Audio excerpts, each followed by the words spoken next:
I'd like to tell you about the strangest secret in the world. Some years ago, the late Nobel Prize-winning Dr. Albert Schweitzer was being interviewed in London, and a reporter asked him, "Doctor, what's wrong with men today?" And the great doctor was silent a moment, and then he said, "Men simply don't think." It's about this that I want to talk with you. We live today in a golden age. This is an era that man has looked forward to, dreamed of, and worked toward for thousands of years. But since it's here, we pretty well take it for granted. We in America are particularly fortunate to live in the richest land that ever existed on the face of the earth, a land of abundant opportunity for everyone. But do you know what happens? Well, let's take 100 men who start even at the age of 25. Do you have any idea what will happen to those men by the time they're 65? These 100 men who all start even at the age of 25 believe they're going to be successful. If you ask any one of these men if he wanted to be a success, he'd tell you he did. And you'd notice that he was eager toward life, that there was a certain sparkle to his eye, an erectness to his carriage, and life seemed like a pretty interesting adventure to him. But by the time they're 65, 1 will be rich. 4 will be financially independent. 5 will still be working. 54 will be broke. Now think a moment. Out of the 100, only 5 make the grade. Now why do so many fail? What has happened to the sparkle that was there when they were 25? What's become of the dreams, the hopes, the plans? And why is there such a large disparity between what these men intended to do and what they actually accomplished? When we say about 5% achieve success, we have to define success. And here's the best definition I've ever been able to find. Success is the progressive realization of a worthy ideal. If a man is working toward a predetermined goal and knows where he's going, that man is a success. If he's not doing that, he's a failure. Success is the progressive realization of a worthy ideal. Rollo May, the distinguished psychiatrist, wrote a wonderful book called Man's Search for Himself. And in this book he says, the opposite of courage in our society is not cowardice. It is conformity. And there you have the trouble today. It's conformity, people acting like everyone else without knowing why, without knowing where they're going. Now think of it. In America right now, there are over 18 million people 65 years of age and older. And most of them are broke. They're dependent on someone else for life's necessities. Now, we learn to read by the time we're 7. We learn to make a living by the time we're 25. Usually by that time, we're not only making a living, we're supporting a family. And yet, by the time we're 65, we haven't learned how to become financially independent in the richest land that has ever been known. Why? We conform. And the trouble is that we're acting like the wrong percentage group, the 95 who don't succeed. Now, why do these people conform? Well, they really don't know. These people believe that their lives are shaped by circumstances, by things that happen to them, by exterior forces. They're outer-directed people. A survey was made one time that covered a lot of men, working men, and these men were asked, "Why do you work? Why do you get up in the morning?" 19 out of 20 had no idea. If you ask them, they'll say, well, everyone goes to work in the morning, and that's the reason they do it, because everyone else is doing it. Now let's get back to our definition of success. Who succeeds? The only person who succeeds is the person who is progressively realizing a worthy ideal. He's the person who says, I'm going to become this, and then begins to work toward that goal. I'll tell you who the successful people are. A success is the school teacher who's teaching school because that's what he or she wants to do. The success is the woman who's a wife and mother because she wanted to become a wife and mother and is doing a good job of it. The success is the man who runs the corner gas station because that was his dream. That's what he wanted to do. The success is the successful salesman who wants to become a top-notch salesman and grow and build with his organization. A success is anyone who is doing deliberately a predetermined job because that's what he decided to do deliberately. But only 1 out of 20 does that.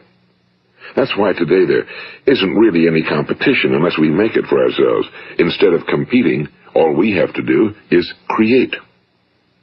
You know, for 20 years, I looked for the key which would determine what would happen to a human being. Was there a key I wanted to know which would make the future a promise that we could foretell to a large extent?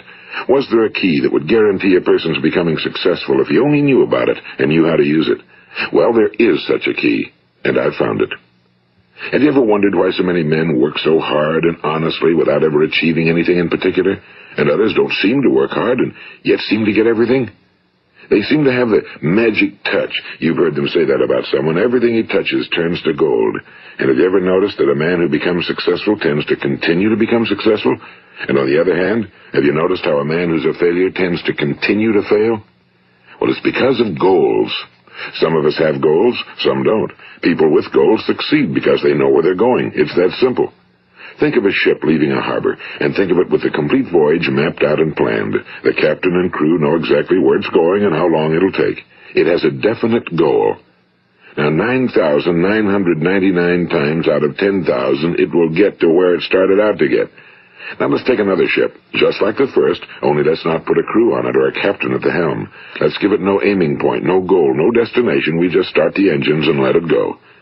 I think you'll agree with me that if it gets out of the harbor at all, it will either sink or wind up on some deserted beach, a derelict. It can't go anyplace because it has no destination and no guidance, and it's the same with a human being. Take the salesman, for example. There's no other person in the world today with the future of a good salesman. Selling is the world's highest paid profession, if we're good at it and if we know where we're going.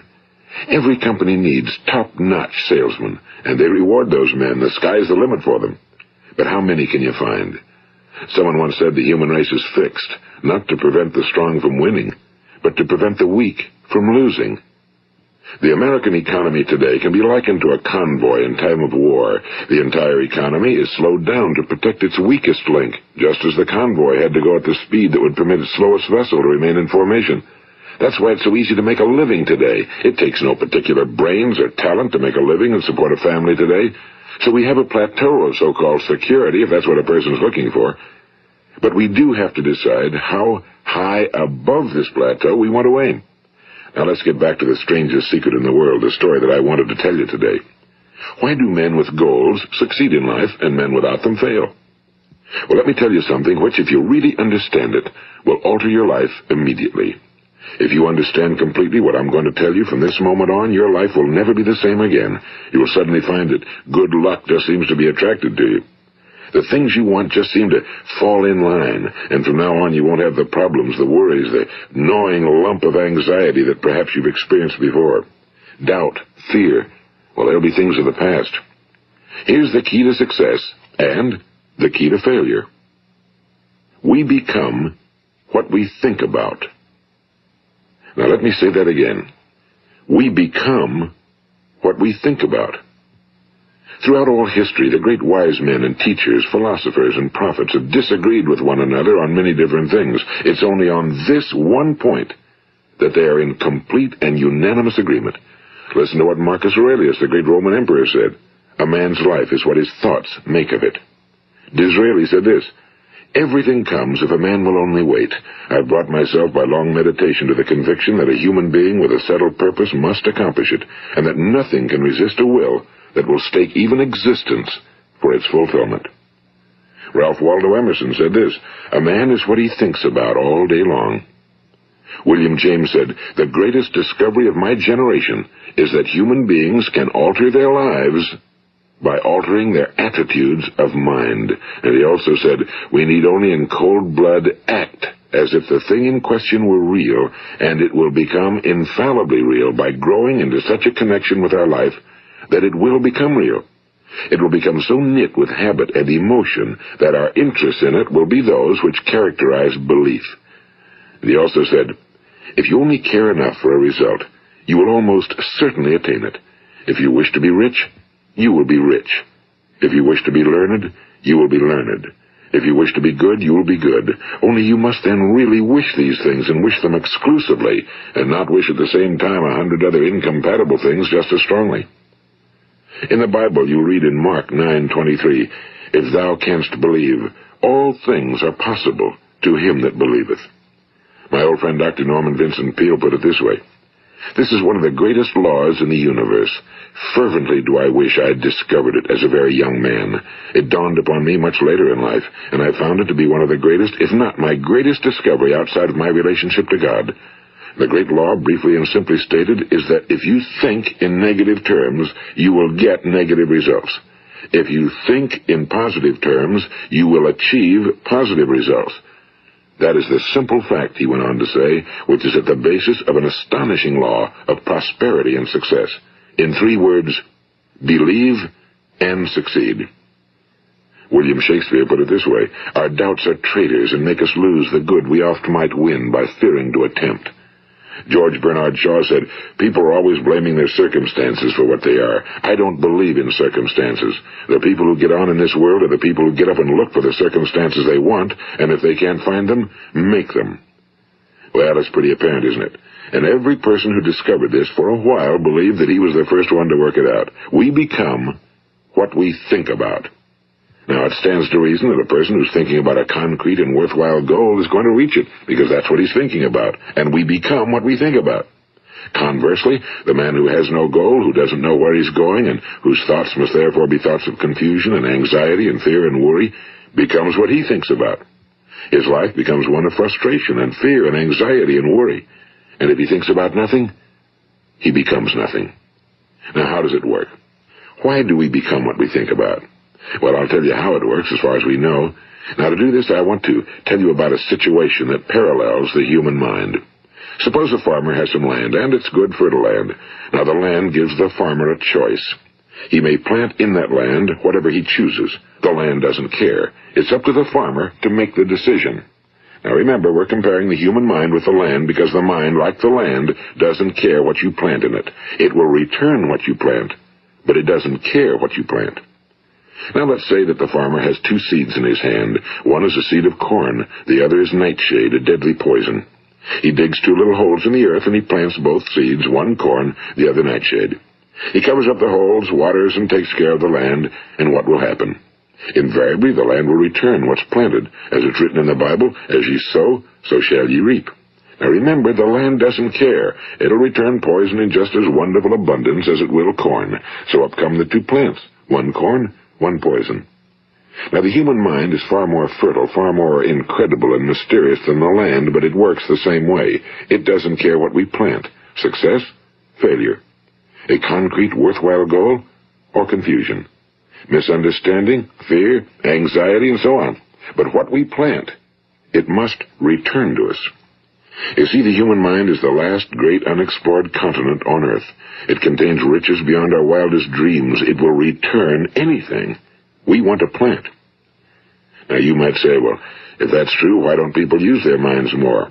Well, I think they figured out an answer to that one, too. Our mind comes as standard equipment at birth. It's free, and things that are given to us for nothing we place little value on. Things that we pay money for, we value. The paradox is that exactly the reverse is true. Everything that's really worthwhile in life came to us free.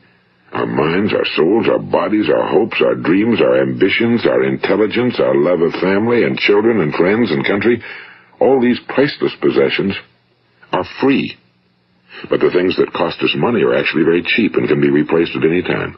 A good man can be completely wiped out and make another fortune. He can do that several times. Even if our home burns down, we can rebuild it. But the things we got for nothing, we can never replace.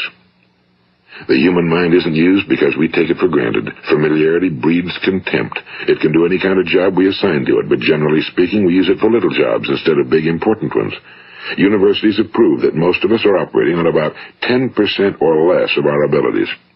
So decide now, what is it you want? Plant your goal in your mind. It's the most important decision you'll ever make in your entire life. What is it you want? Do you want to be an outstanding salesman? A better worker at your particular job? Do you want to go places in your company? In your community? Do you want to get rich? All you've got to do is plant that seed in your mind, care for it, work steadily toward your goal, and it will become a reality. It not only will, there's no way that it cannot. You see, that's a law, like the laws of Sir Isaac Newton, the laws of gravity. If you get on top of a building and jump off, you'll always go down. You'll never go up, and it's the same with all the other laws of nature. They always work. They're inflexible. Think about your goal in a relaxed, positive way. Picture yourself in your mind's eye as having already achieved this goal. See yourself doing the things you will be doing when you've reached your goal. Ours has been called the phenobarbital age, the age of ulcers and nervous breakdowns and tranquilizers, at a time when medical research has raised us to a new plateau of good health and longevity. Far too many of us worry ourselves into an early grave trying to cope with things in our own little personal ways without learning a few great laws that will take care of everything for us. These things we bring on ourselves through our habitual way of thinking. Every one of us is the sum total of his own thoughts. He is where he is because that's exactly where he really wants to be, whether he'll admit that or not. Each of us must live off the fruit of his thoughts in the future, because what you think today and tomorrow, next month and next year, will mold your life and determine your future. You're guided by your mind. I remember one time I was driving through eastern Arizona, and I saw one of those giant earth-moving machines roaring along the road at about 35 miles an hour with what looked like 30 tons of dirt in it. A tremendous, incredible machine, and there was a little man perched way up on top with the wheel in his hands guiding it. And as I drove along, I was struck by the similarity of that machine to the human mind. Just suppose you're sitting at the controls of such a vast source of energy. Are you going to sit back and fold your arms and let it run itself into a ditch? Or are you going to keep both hands firmly on the wheel and control and direct this power to a specific, worthwhile purpose? It's up to you. You're in the driver's seat. You see, the very law that gives us success is a two-edged sword. We must control our thinking. The same rule that can lead a man to a life of success, wealth, happiness, and all the things he ever dreamed of for himself and his family. That very same law can lead him into the gutter. It's all in how he uses it, for good or for bad. This is the strangest secret in the world. Now, why do I say it's strange, and why do I call it a secret? Actually, it isn't a secret at all. It was first promulgated by some of the earliest wise men, and it appears again and again throughout the Bible, but very few people have learned it, understand it. That's why it's strange, and why for some equally strange reason it virtually remains a secret. I believe that you could go out and walk down the main street of your town and ask one man after another what the secret of success is, and you probably wouldn't run into one man in a month who could tell you. Now, this information is enormously valuable to us if we really understand it and apply it. It's valuable to us not only for our own lives, but the lives of those around us, our families, employees, associates, and friends. Life should be an exciting adventure. It should never be a bore. A man should live fully, be alive. He should be glad to get out of bed in the morning. He should be doing a job he likes to do because he does it well. One time I heard Grove Patterson, the great late editor-in-chief of the Toledo Daily Blade, make a speech, and as he concluded his speech, he said something I've never forgotten. He said, "My years in the newspaper business have convinced me of several things. Among them, that people are basically good, and that we came from someplace, and we're going someplace. So we should make our time here an exciting adventure. The architect of the universe didn't build a stairway leading nowhere." And the greatest teacher of all, the carpenter from the plains of Galilee, gave us the secret time and time again. As ye believe, so shall it be done unto you. I've explained the strangest secret in the world and how it works. Now, on this side, I want to explain how you can prove to yourself the enormous returns possible in your own life by putting this secret to a practical test. I want you to make a test that will last 30 days. It isn't going to be easy, but if you'll give it a good try, it will completely change your life for the better. Now, back in the 17th century, Sir Isaac Newton, the English mathematician and natural philosopher, gave us some natural laws of physics which apply as much to human beings as they do to the movement of bodies in the universe. And one of these laws is that for every action, there is an equal and opposite reaction. Simply stated, as it applies to you and me, it means we can achieve nothing without paying the price. The results of your 30-day experiment will be in direct proportion to the effort you put forth. To be a doctor, you must pay the price of long years of difficult study. To be successful in selling, and remember that each of us succeeds to the extent of his ability to sell. Selling our families on our ideas, selling education in schools, selling our children on the advantages of living the good and honest life, selling our associates and employees on the importance of being exceptional people. To, of course, the profession of selling itself. But to be successful in selling our way to the good life, we must be willing to pay the price. Now, what is that price? Well, it's many things. First, it's understanding emotionally, as well as intellectually, that we literally become what we think about, that we must control our thoughts if we're to control our lives. It's understanding fully that as ye sow, so shall ye reap. Second, it's cutting away all fetters from the mind and permitting it to soar as it was divinely designed to do. It's the realization that your limitations are self-imposed and that the opportunities for you today are enormous beyond belief. It's rising above narrow-minded pettiness and prejudice.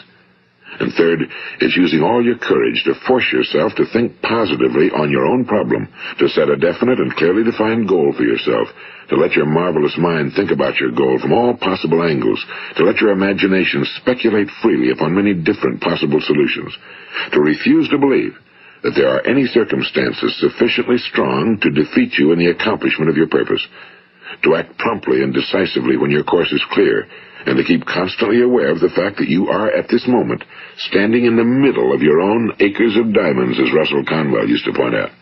And fourth, save at least 10% of every dollar you earn. It's also remembering that no matter what your present job, it has enormous possibilities, if you're willing to pay the price. Now let's just go over the important points in the price each of us must pay to achieve the wonderful life that can be ours. It is, of course, worth any price. 1. You will become what you think about. 2. Remember the word imagination and let your mind begin to soar. 3. Courage.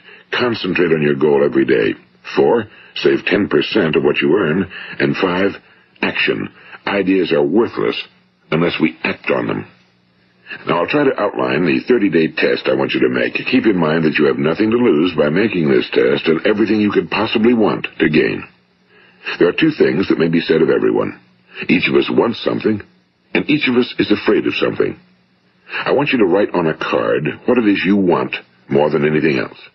It may be more money. Perhaps you'd like to double your income or make a specific amount of money. It may be a beautiful home. It may be success at your job. It may be a particular position in life. It could be a more harmonious family. Each of us wants something.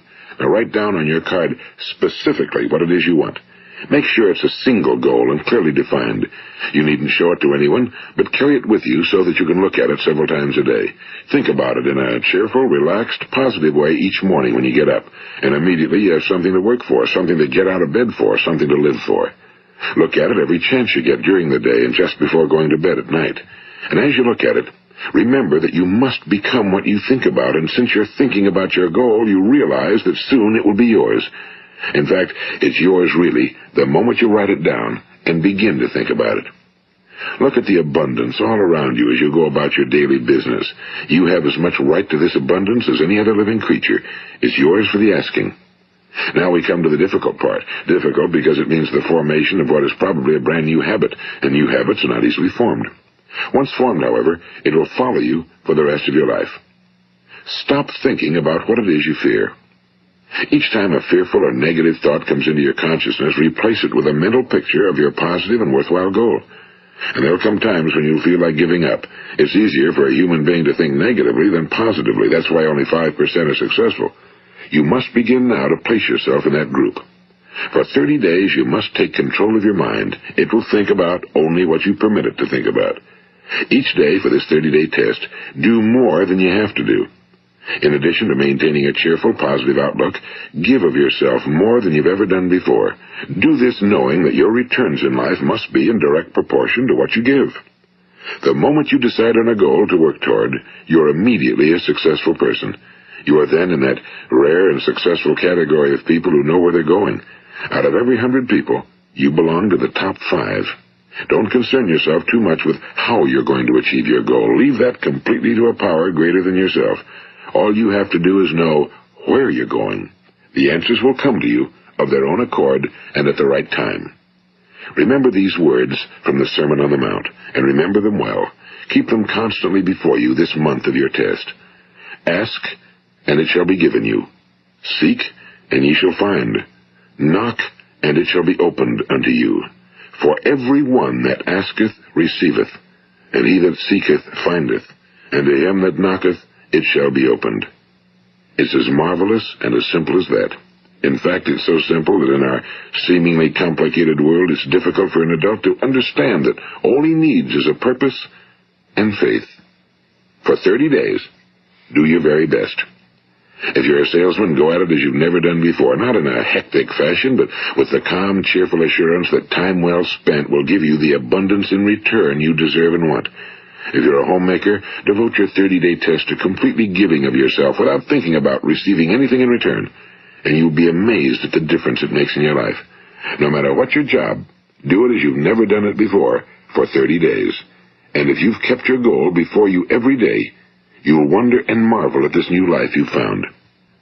Dorothea Brand, the outstanding editor and writer, discovered it for herself and tells about it in her fine book, Wake Up and Live. Her entire philosophy is reduced to the words, act as though it were impossible to fail. She made her own test with sincerity and faith, and her entire life was changed to one of overwhelming success. Now, you make your test for 30 full days. Don't start your test until you've made up your mind to stick with it. You see, by being persistent, you're demonstrating faith. Persistence is simply another word for faith. If you didn't have faith, you'd never persist. If you should fail during your first 30 days, by that I mean suddenly find yourself overwhelmed by negative thoughts, you've got to start over again from that point and go 30 more days. Gradually, your new habit will form until you find yourself one of that wonderful minority to whom virtually nothing is impossible. And don't forget the card. It's vitally important as you begin this new way of living. On one side of the card, write your goal, whatever it may be. On the other side, write the words we've quoted from the Sermon on the Mount. Ask, and it shall be given you. Seek, and ye shall find. Knock, and it shall be opened unto you. Nothing great was ever accomplished without inspiration. See that during these crucial first 30 days, your own inspiration is kept at a peak. And above all, don't worry. Worry brings fear, and fear is crippling. The only thing that can cause you to worry during your test is trying to do it all yourself. Know that all you have to do is hold your goal before you. Everything else will take care of itself. Remember also to keep calm and cheerful. Don't let petty things annoy you and get you off course.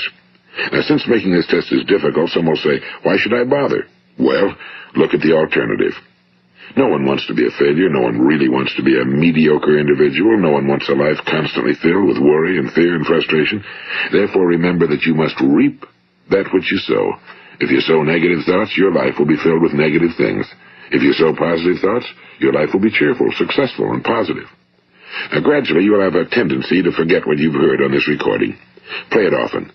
Keep reminding yourself of what you must do to form this new habit. Gather your whole family around at regular intervals and listen to what's been said here. You know, most men will tell you that they want to make money without understanding the law. The only people who make money work in a mint. The rest of us must earn money. This is what causes those who keep looking for something for nothing or a free ride to fail in life. The only way to earn money is by providing people with services or products which are needed and useful. We exchange our time and our product or service for the other man's money. Therefore, the law is that our financial return will be in direct proportion to our service. Now, success is not the result of making money. Making money is the result of success, and success is in direct proportion to our service. Most people have this law backwards. They believe that you're successful if you earn a lot of money. The truth is that you can only earn money after you're successful. It's like the story of the man who sat in front of the stove and said to it, "Give me heat, and then I'll add the wood." How many men and women do you know, or do you suppose there are today, who take the same attitude toward life? There are millions. We've got to put the fuel in before we can expect heat. Likewise, we've got to be of service first before we can expect money. Don't concern yourself with the money. Be of service. Build, work, dream, create. Do this, and you'll find there's no limit to the prosperity and abundance that will come to you.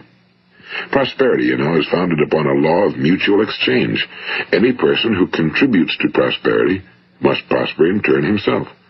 Sometimes the return will not come from those you serve, but it must come to you from someplace, because that's the law.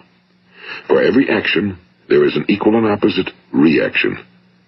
As you go daily through your 30-day test period, remember that your success will always be measured by the quality and quantity of service you render, and money is a yardstick for measuring this service. No man can get rich himself unless he enriches others. Now, there are no exceptions to a law. You can drive down any street in America and from your car estimate the service that's being rendered by the people living on that street. Had you ever thought of this yardstick before? It's interesting.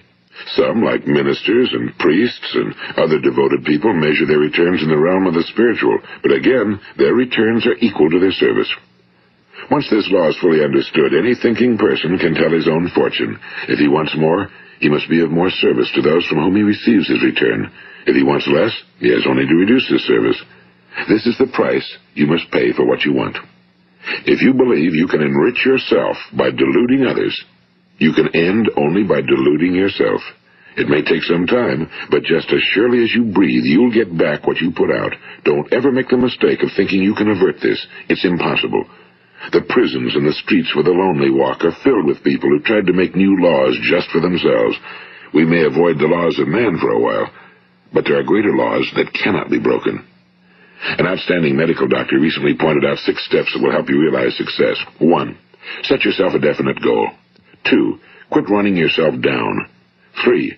Stop thinking of all the reasons why you cannot be successful and instead think of all the reasons why you can. 4.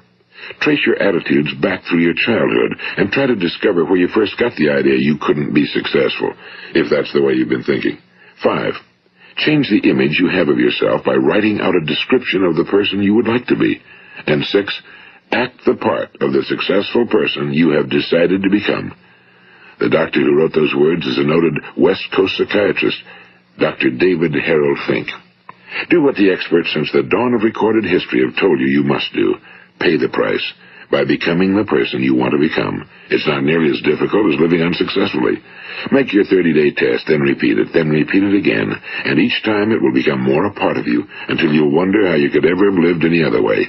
Live this new way, and the floodgates of abundance will open and pour over you more riches than you may have dreamed existed. Money? Yes, lots of it. But what's more important, you'll have peace. You'll be in that wonderful minority who lead calm, cheerful, successful lives. Start today. You have nothing to lose, but you have a whole life to win. This is Earl Nightingale, and thank you.